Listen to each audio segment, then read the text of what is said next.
City of Jinns, A Year in Delhi, was a book I wrote when I was about 25. I'd come to Delhi a few years earlier, initially as a year-off kid wandering around just before university, and then as a young foreign correspondent.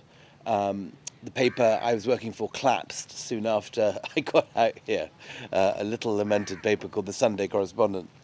And I decided to write a book on Delhi, a city I had loved from the first moment of laying eyes on it. I'm still in Delhi by choice, 20 years after this book. In fact, this book is exactly 20 years old this year. And I've subsequently written another book on Delhi called The Last Mughal. And this winter, I'm doing a big show on the art of Mughal Delhi, late Mughal Delhi. For the Age Society in New York, more projects that have come out of the research I did for this 20 years ago. And it's very odd looking at it now because in many ways the city that it's written about has disappeared. The Punjabi post-partition austerity Delhi that I write about in this book no longer exists. It's now, I think, Delhi's 5 times the size of the city it was at that time.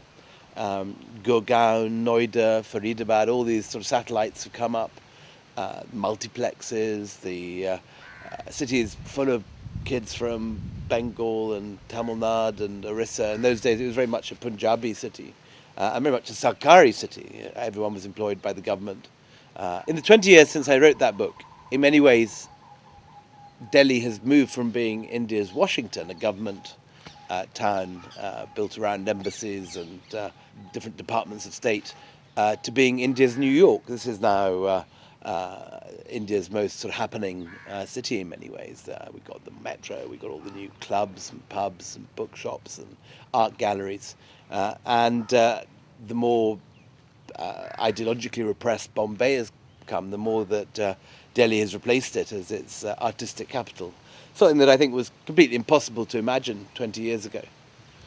And so, in many ways, this book hasn't, survived the test of time at all, in the sense that the city I'm writing about is not there.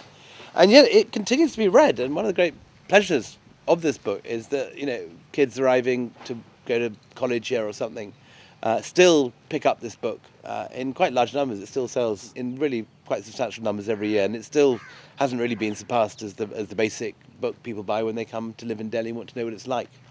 And it seems to work as well with Desis arriving in the city as Farangs coming in from abroad. And so I'm rather proud of it. It's an early book. It's a very naive book. Historically, there's some errors in it. And yet it's lovely that it's remained in print and remained popular and still being read 20 years on, when the city that it's about has transformed beyond all recognition from the one I was writing about in 1991.